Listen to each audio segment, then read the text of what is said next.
You could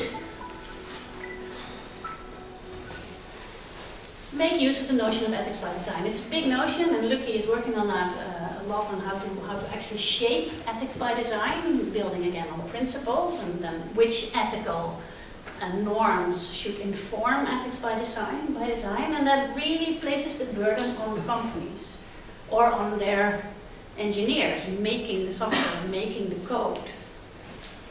You could also say, okay, no, we are going to hold all these companies accountable. And that's the idea of the GDPR, of course, also.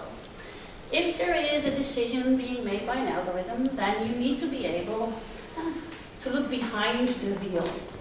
What is then exactly the input that came up with this output? So that's an option, but if you have algorithmic accountability, you might also need some form of reporting, or at least a supervisory agency.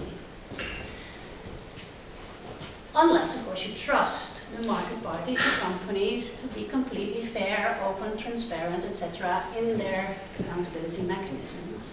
If you don't really trust them, or not completely trust them, then you need some sort of government oversight to implement algorithmic accountability fully. And then there is, of course, rules and regulations already in place. So my field, competition law, does deal with platform power, but it's a fairly limited focus that it has.